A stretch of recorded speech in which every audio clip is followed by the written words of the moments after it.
Welcome to the Grounded Seeker podcast, the podcast dedicated to supporting non-dual seekers in emotional distress with integrating trauma and dysfunctional behavior using evidence-based somatic inquiry. My name's Sam, this is episode 13. So I want to first start by talking about what constitutes the functional freeze response. Like, what am I actually referring to when I talk about that? Before diving into how we can get fixated in non-duality and essentially spiritually bypass deep integration that would lead to permanent transformational change, meaning that the system actually changes and the functional freeze stops arising in our experience, such that we can experience a deeper sense of comfort in our own skin, authenticity, and empowerment, and then wrap up with some solutions on what we can do to focus on really addressing this functional freeze energy today in a meaningful way. So you're going to get a lot out of this episode. I will just invite you to set aside everything you think you know about your spiritual path in the sort of like devotional piece as you listen to this podcast. You can always bring it back in after, but let's just set this intention. I want to set aside everything that I know about non-duality, about my spiritual path, about myself, and I can always invite it back after this, but just for this podcast, I'm going to invite you to do that as I describe what the functional freeze response is, because we might wall off what I say here, what the functional freeze is, because we already have an idea of what it is in our mind, or we're already sort of like armoring a little bit about not letting in anything new that is outside the paradigm of non-dual practice or spiritual practice at large. So I would invite you just to do that now.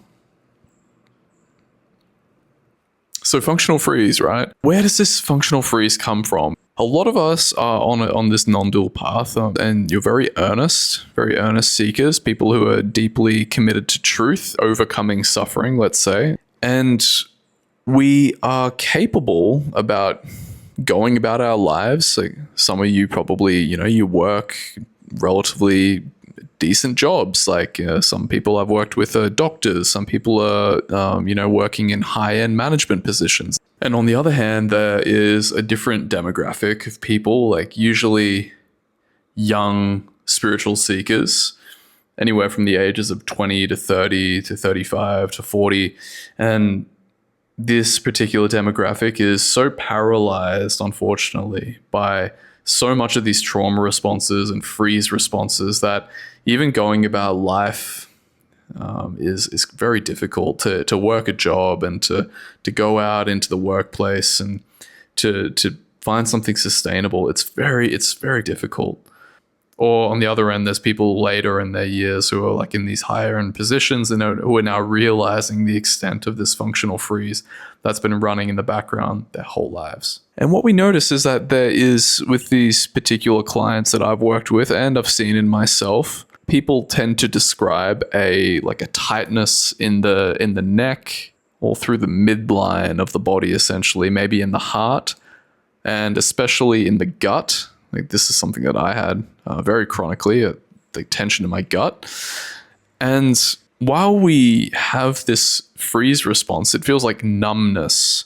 We can still go about our daily lives. We can go to work, we can look after our family, we might have kids, we may have like a house, and we're looking after responsibilities.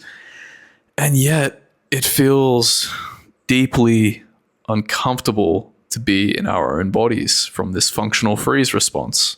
And the cost of this functional freeze response is very, very deep. There's a very deep cost to it because it is essentially burying so much of our authenticity embedded into these freeze energies. So we're left with this sort of gray feeling of just dis-ease and dissatisfaction. And then more broadly speaking, our relationships are suffering. Like we're very codependent maybe in relationships. We feel like we're not fully ourselves. We feel like just something is constantly off. We're not able to express our full range of authenticity in our emotions. We can't get angry sometimes. Maybe we can't get sad on the other hand. Maybe we struggle to express like joy. So we adopt this very like neutral, calm, have it together, collected personality. And it's not to shun that, but it's to demonstrate that, like, how this can show up, just to point it out, just no judgment here. But yeah, we can look like, the spiritual calm person who is like really helpful and collected, or the person who like overgives, or the person who like spends a lot of time alone, like a lot of like spiritual practice. So we might have like fantasies about going to a monastery and setting it all behind and becoming a monk for the rest of our lives, for example.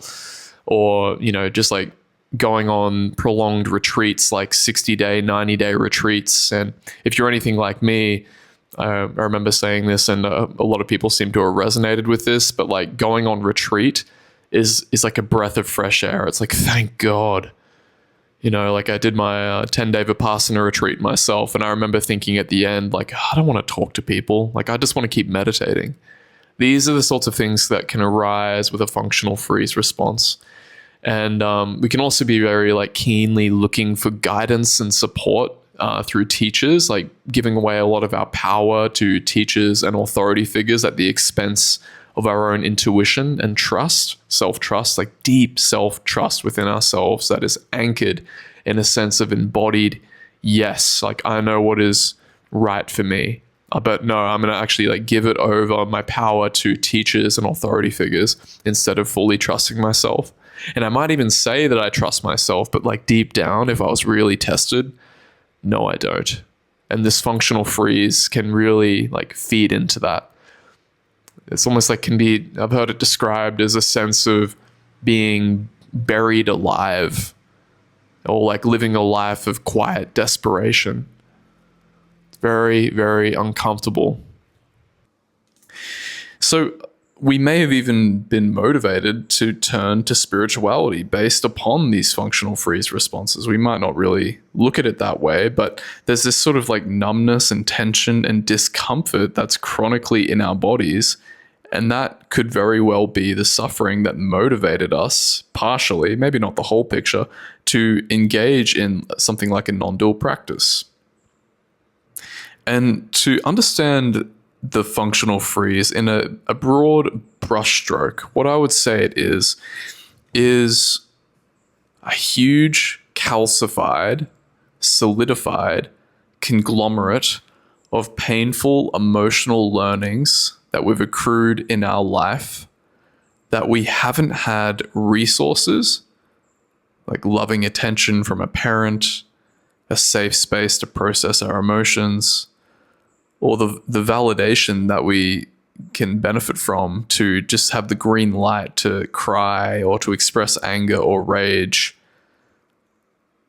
And as a result of this lack of resource in our experience that was able to meet all of the painful experiences we've encountered in our life, we've developed a whole network, I'll call it like a net, of painful emotional learnings and coping strategies that build upon one another, one after the other, after the other, after the other, stemming from childhood, that has now become so calcified that our body has no choice but to feel numbness and tension in our hearts, in our throats, in our jaw, in our gut.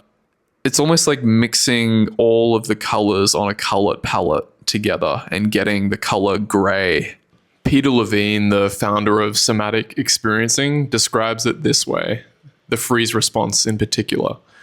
When we look at it through the model of fight, flight, or freeze, the freeze response emerges when we can neither fight back, so get angry, express our authentic anger, set a boundary, say no and mean it, this sort of thing.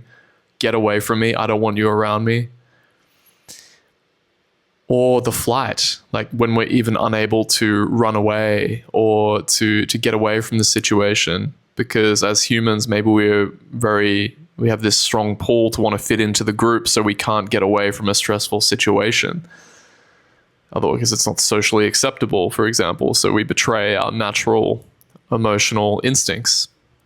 So what we're left with is we only have the last option, which is to freeze, where we have to stuff our flight energy and we have to stuff our fight energy. And then what's left is this frozen, numb feeling of inertia where we can't do anything. We're just stuck and we're in this sort of like neutral, uncomfortable space. That's essentially what the freeze response is, the functional freeze response. So again, we can still go about daily life, but we have so many painful coping strategies that have layered upon one after the other, after the other, after the other, that didn't have resource. And now we're just feeling it as numbness in the body. So, and then, okay, let's bridge over to non-dual practice now, non-dual investigation. And we're trying to sort of overcome this suffering in some way. We're trying to see the truth of our experience.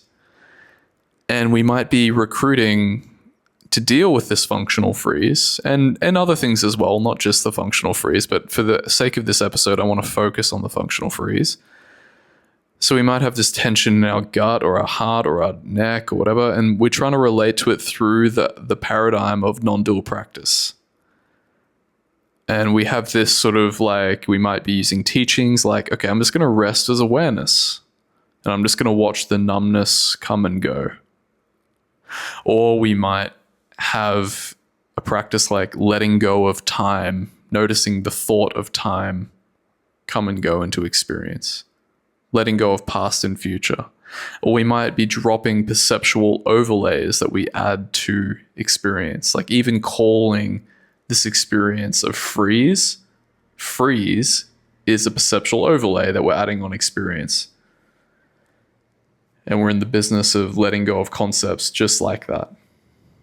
And of course, I'll also mention one of the most common ones, and the one that I was taught and was encouraged to practice, was also like just resting with sensation. Just be with the feeling. Just keep feeling, right? And this is good, but it misses the whole thing that I was mentioning before, is that it is a conglomerate of sensation. It's like asking you to rest with the color gray and paint with the color gray, but don't worry about unraveling and pulling apart everything that contributed to making the color gray. Just feel the color gray. And we're like, okay, well, I'll feel the color gray, but you know, if you're like me, you had in the back of your mind while practicing this sort of stuff, like I would, I would take these non-dual investigations out into daily life in workplace scenarios. And I'll just notice the numbness coming and going and arising into experience. But I always had this sort of like niggle at the back of my mind, this sort of feeling of like, yeah, but when's this going to go away? Like, this needs to be integrated. And then I would notice that as a thought arising, and then I would just feel that as a sensation. And then it was like, oh, well, when's this wanting this to go away gonna go away? Or when's this gonna go away? Okay, just keep feeling, right? But as I pointed out, there is a net. Actually, the color gray is constituted of all sorts of early developmental childhood experiences and painful emotional learnings that if we just simply rest with the numbness, we're not going to get to the core affecting wounds and the core places in our experience that are actually creating that whole need for that numbness to arise.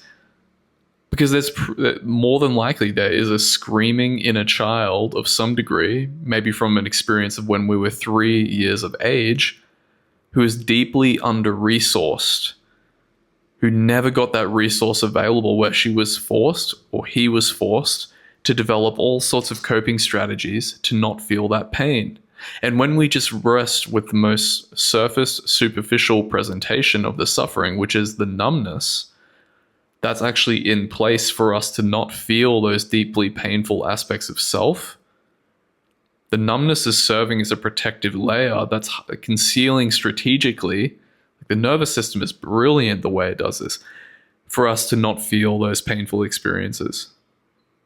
For good reason. It shut them out at some point, and they feel very deeply unsafe and very under-resourced. So we want to avoid them at all costs. And the way the nervous system does that is by creating a functional freeze response. So it could look like rage down there.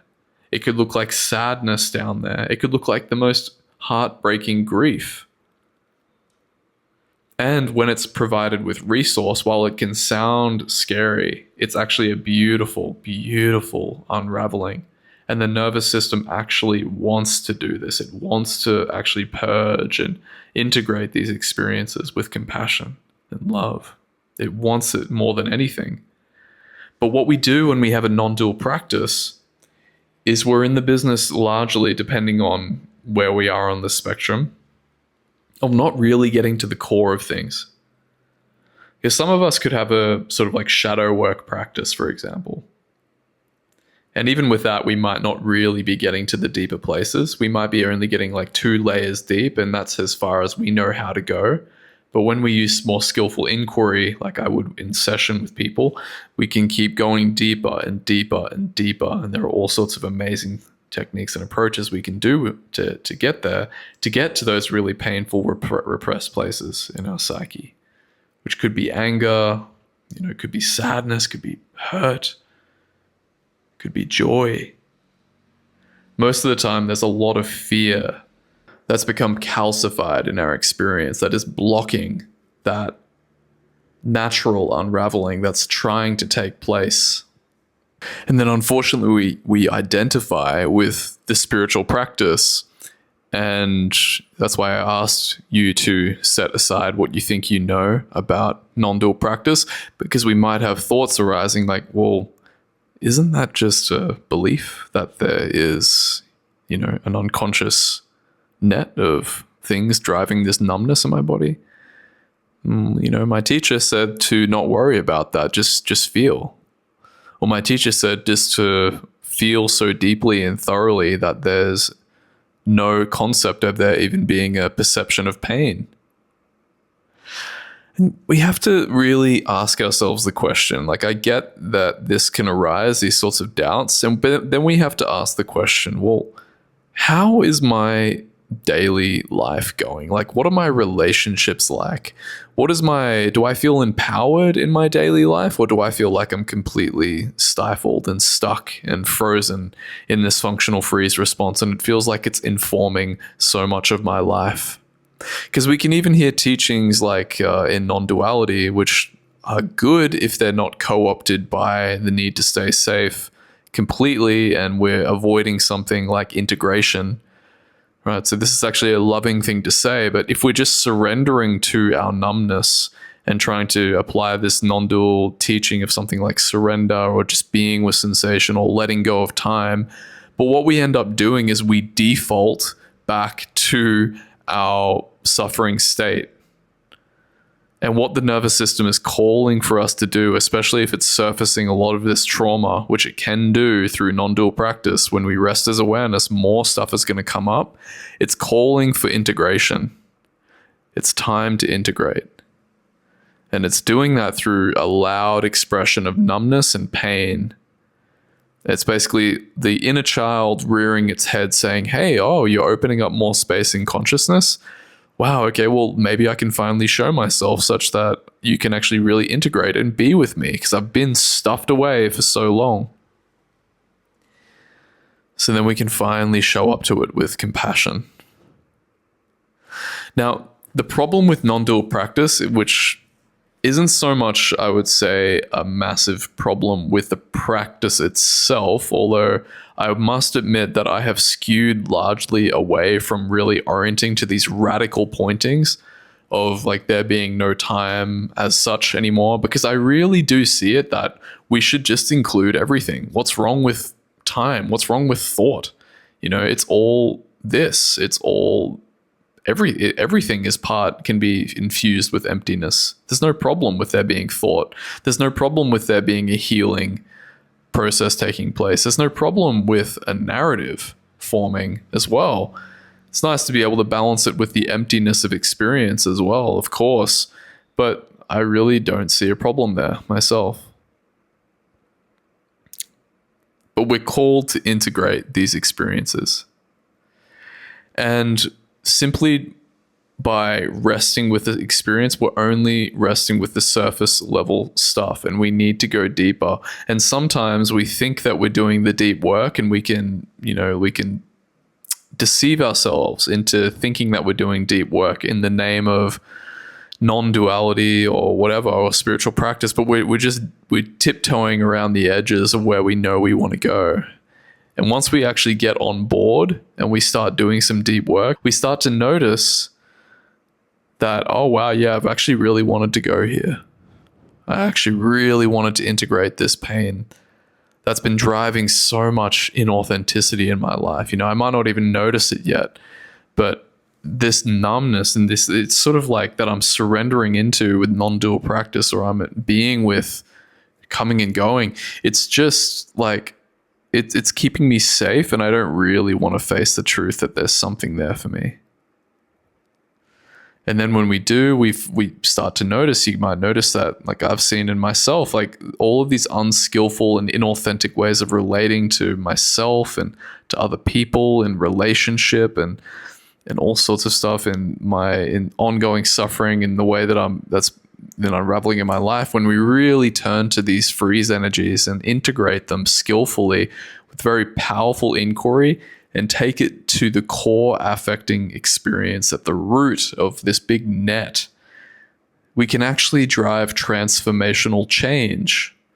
We truly can release this whole mechanism from even arising in the first place.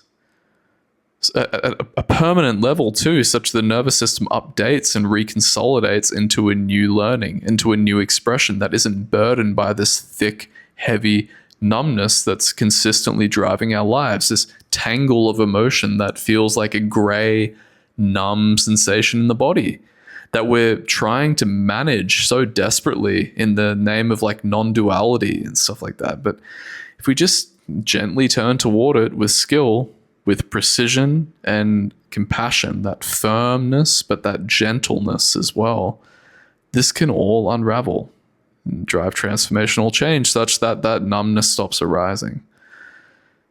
It's true, there really are evidence-based approaches that do work for this sort of stuff now.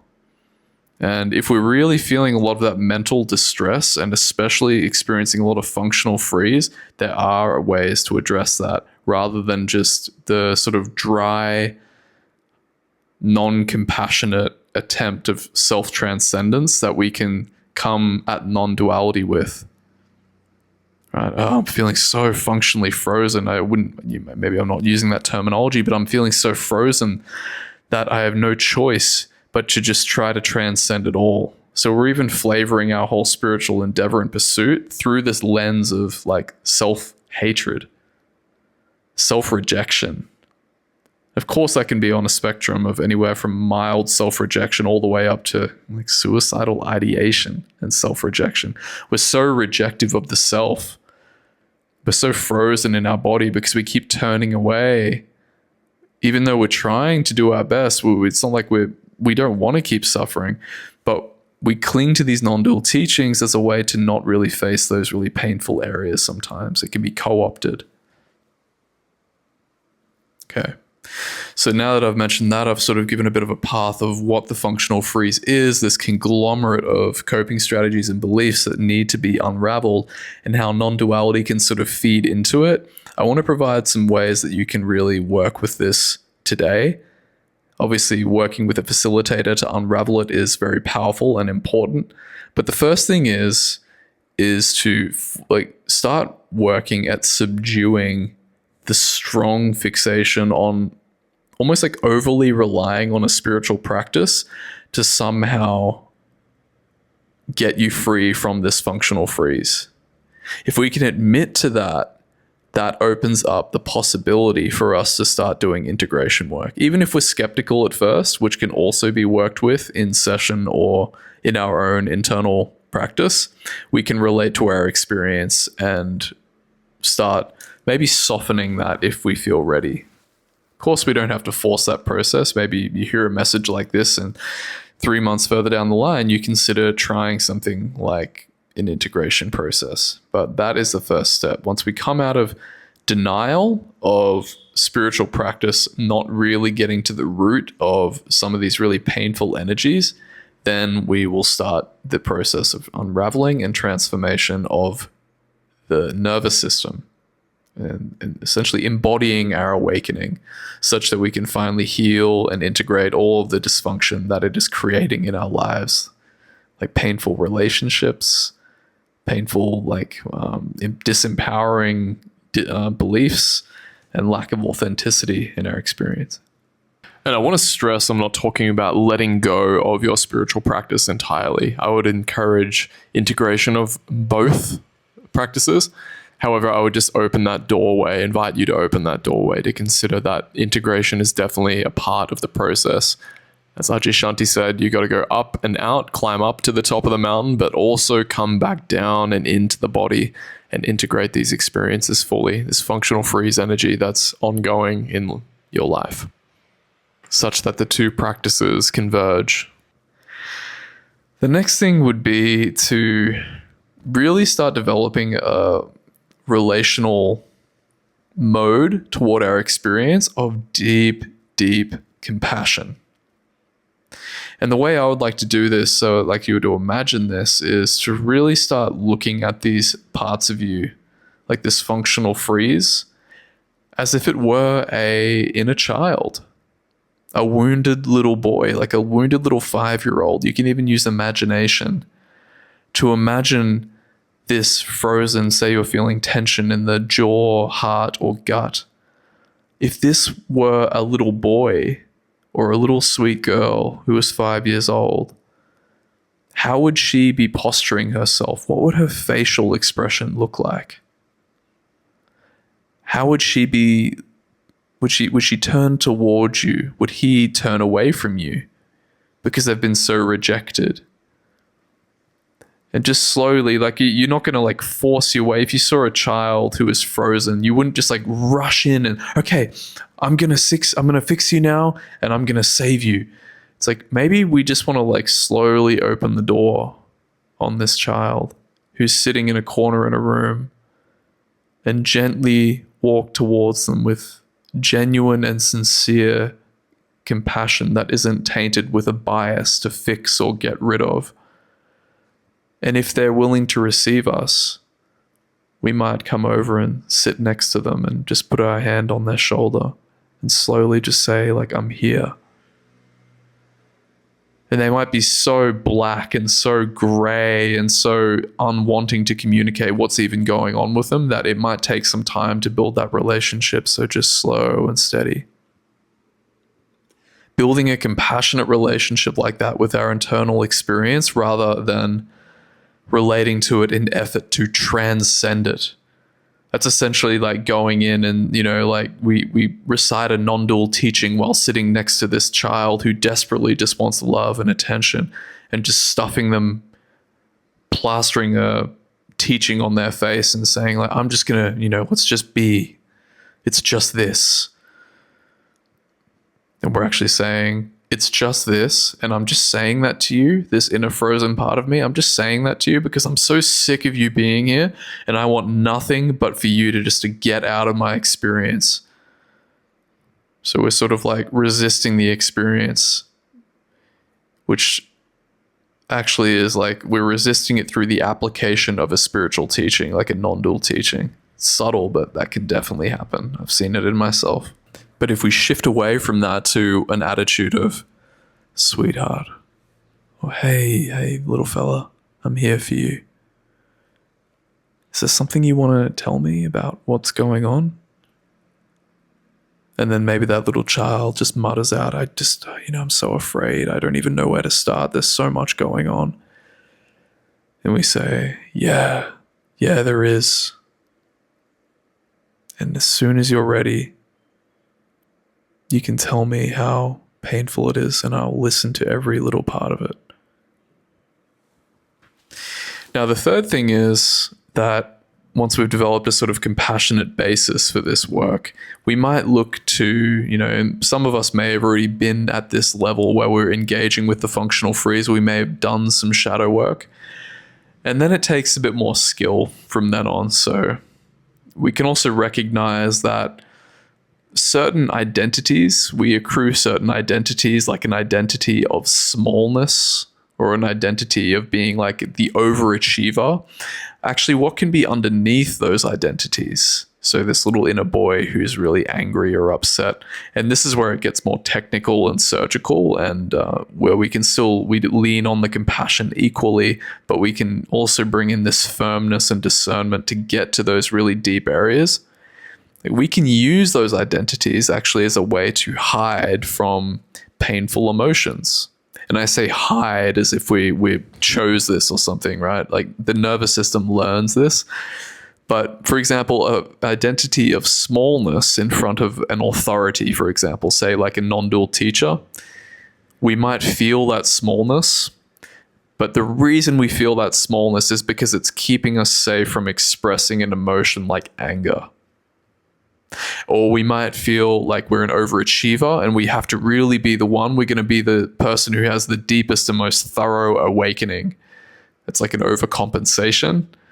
And the reason we're doing that is because we don't want people to see how painfully hurt we are in our community, for example, or somewhere else. So sometimes these overachieving identities, bless their hearts, they've served us. Or sometimes these very wounded and victimized identities, yes, they have served us as well, and we want to meet them with compassion. But then we also want to use the discernment and skillful inquiry to unravel maybe they're actually concealing something underneath that as well. And this is a sort of work that really shakes the paradigm. Like some people think that they're ready to do shadow work, and then, for example, if it means that, oh, I'm going to do shadow work, but I'll only process the things that are really comfortable for me to be with. But actually the more vulnerable thing for me to do when I'm constantly in this feeling of being a victim would be to actually get in touch with my anger, or experience the fear that blocks me from expressing anger, or experience the fear that blocks me from expressing sadness, and really work at gently and compassionately welcoming, and then using the discernment to drill through some of these layers such that what can emerge is the shedding of all of the old layers that sort of stifle our life force energy.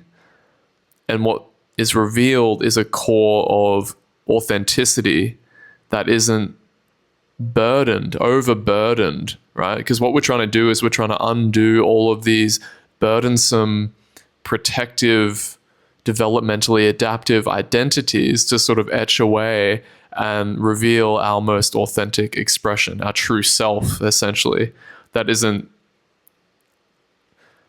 layered with all sorts of coping strategies and defense mechanisms that were developed through childhood, through attachment wounding, through developmental trauma, and unintegrated and unresourced aspects of self that have been fragmented, that are now driving the show. And we want to undo those such that the authentic expression can reemerge. And sometimes that takes real skill to be able to see how, like, actually, yes, I'm doing shadow work, but no, I'm doing shadow work to convince myself that I'm doing the true deep shadow work that's actually obscuring the fullness of expression. So we're sort of blocking out half. If you imagine a circle, we're like blocking out 30% of this circle, of like a big slice of pie of our experience. Like, yeah, you know what? I'll process this painful experience of like allowing myself to be sad, but I won't process that I'm deeply resentful and rageful and express that in a safe process. So it can sound scary, but it's where the freedom lies. So it can be very scary. So, but it's ultimately like we all have the capacity to face this. I think Tara Brach said, your freedom lies in what you're willing to feel. So for your own processing, if you choose to not work with me, or you choose to not work with any facilitator at this stage, I know it can be very scary to do that. You can just sort of keep an open awareness of if you're feeling something like a familiar victim consciousness sort of narrative arising, like, I just can't go beyond this.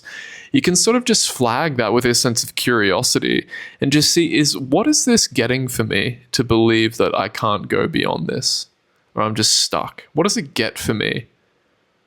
And then you might see things like when you use inquiries like this, like using a real gentle concern, like discernment, again, relating to it as if it were an inner child, like, oh, buddy, like, I see that you're really feeling victimized by life.